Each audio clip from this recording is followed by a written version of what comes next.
Hello friends, welcome to Ayush KSET NET online classes. ಇವತ್ತಿನ ತರಗತಿಯಲ್ಲಿ P V Narayana ಅವರು ಸಂಪಾದನೆ ಮಾಡಿದ ಚಂಪು ಕವಿಗಳು ಕೃತಿಯಲ್ಲಿನ ಪಂಪ ರಚಿಸಿದ ಮಹಾಕಾವ್ಯವಾದ ಪಂಪಭಾರತ ಅಥವಾ ವಿಕ್ರಮಾರ್ಜುನ ವಿಜಯ ಈ ಕೃತಿಯಲ್ಲಿನ ಈ ಸುಂದರವಾದ ಪದ್ಯವನ್ನು ಕುರಿತು ಅಧ್ಯಯನ ಮಾಡೋಣ. ಈ ಪದ್ಯ ಪಂಪಭಾರತದ 9ನೇ ಆಶ್ವಾಸದಲ್ಲಿ ಕಂಡುಬರುತ್ತದೆ. ಪದ್ಯ ಹೀಗಿದೆ: ನೆತ್ತಮನಾಡಿ ಭಾನುಮತಿ ಸೋಲ್ತೊಡೆ ಸೋಲಮನ್ ಇಯುವುದೆಂದು ಕಾಡುತ್ತಿರೆ ಲಂಬಣಮನ್ ಪರಿಯೇ ಮುತ್ತಿನ ಕೇಡನ್ನೇ ನೋಡಿ ನೋಡಿ ಬಳಕುತ್ತಿರೆ ಏವಮಿಲ್ಲದೆ ಇವನ್ ಆಯ್ದುದೋ ತಪ್ಪದೆ ಪೇಳಂ ಎಂಬ ಭೂಪ ಉತ್ತಮನಂ ಬಿಸುಟು ಇರದೆ ನಿಮ್ಮೊಳೆ ಪೊಕ್ಕೊಡೆ ಬೇಡೆಲ್ಲನೆ. ಇದರ ಅರ್ಥ ಹೀಗಿದೆ. ಈ ಪದ್ಯದ ಅರ್ಥ ಸಾರಾಂಶ ಹೀಗಿದೆ: ಪಗಡೆ ಆಟದಲ್ಲಿ ಭಾನುಮತಿಯು ತನಗೆ ಸೋತು ಹೋಗಲು ತಾನು ಪಣವನ್ನು ಕೊಡು ಎಂದು ಅವಳ ಕೊರಳಿನ ಮುತ್ತಿನ ಹಾರಕ್ಕೆ ಕೈ ಹಾಕಿದಾಗ ಅದು ಹರಿದು ಚೆಲ್ಲಾಪಿಲ್ಲಿಯಾಯಿತು.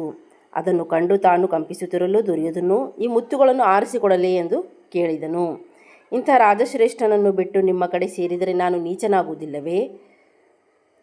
ಈ ರೀತಿಯಾಗಿ ಪದ್ಯದ ಅರ್ಥ ಕಂಡುಬರುತ್ತದೆ.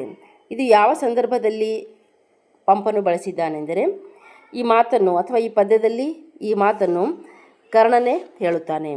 ಕೃಷ್ಣನು ಬಂದು ಕರ್ಣನಿಗೆ ಪಾಂಡವರು ನಿನ್ನ ಸಹೋದರರು, ಅವರ ಪಕ್ಷಕ್ಕೆ ಸೇರು ಎಂದು ಹೇಳಿದಾಗ ದುರ್ಯೋಧನನು ಕರ್ಣನ ಬಗ್ಗೆ ಎಂಥ ನಂಬಿಕೆ ಸ್ನೇಹಗಳ ಅಮೃತವನ್ನು ಸುರಿಸಿದ್ದಾನೆಂಬುದನ್ನು ಈ ಪದ್ಯ ಅತ್ಯಂತ ಸುಂದರವಾಗಿ ವರ್ಣಿಸುತ್ತದೆ. ತನ್ನ ಹೆಂಡತಿಯಾದ ಭಾನುಮತಿಯೊಡನೆ ಕರ್ಣನು ಪಗಡೆಯಾಡಲು ಅವಕಾಶವಿದೆ. ಪ್ರಾಯಶಃ ಆಟದಲ್ಲಿ ಪಣವಾಗಿ ಒಡ್ಡಿದ ಮುತ್ತಿನ ಸರವನ್ನು ಅವಳ ಕೊರಳಿಗೆ ಕೈ ಹಾಕಿ ಕರ್ಣನು ಕೇಳುತ್ತಾನೆ. ಆದರೂ ದುರ್ಯೋಧನನಿಗೆ ಅವನ ಮೇಲೆ ಅಸಮಾಧಾನವಿಲ್ಲ. ಅಷ್ಟೇ ಅಲ್ಲ, ಮುತ್ತುಗಳು ನೆಲದಲ್ಲಿ ಚೆಲ್ಲಾಪಿಲ್ಲಿಯಾದಾಗ ಆರಿಸಿಕೊಡಲೇ ಎಂದು ಕೇಳುತ್ತಾನೆ. ಎಂಥ ಸುಂದರವಾದ ಪದ್ಯವಿದು! ಎನಗೆ ಕೇಳಯನೆ ರಾಧೆಯ ಎಂದದು ಬರಿಯ ಬಾಯಿ ಮಾತಿನ ಉಪಚಾರವಲ್ಲ, ಅಕ್ಷರಶಃ ನಿಜ. ಅಂಥ ಗೆಳೆಯನನ್ನು ನಡು ನೀರಿನಲ್ಲಿ ಕೈಬಿಟ್ಟು ತನ್ನನ್ನು ಪಾಂಡವರು ಸೇವೆ ಮಾಡುತ್ತಾರೆಂದು ಅವರ ಪಕ್ಷವನ್ನು ಸೇರಿದರೆ ತಾನು ನೀಚನೆನಿಸಿಕೊಳ್ಳುತ್ತೇನೆ ಎಂಬ ಕರ್ಣನ ಮಾತು ಎಷ್ಟೊಂದು ಸತ್ಯವಾಗಿದೆ. ಈ ಪದ್ಯದಲ್ಲಿ ಸ್ನೇಹಿತರ ಸ್ನೇಹದ ವಿಶ್ವಾಸ, ನಂಬಿಕೆ ಕಂಡುಬರುತ್ತದೆ. ಧನ್ಯವಾದಗಳು.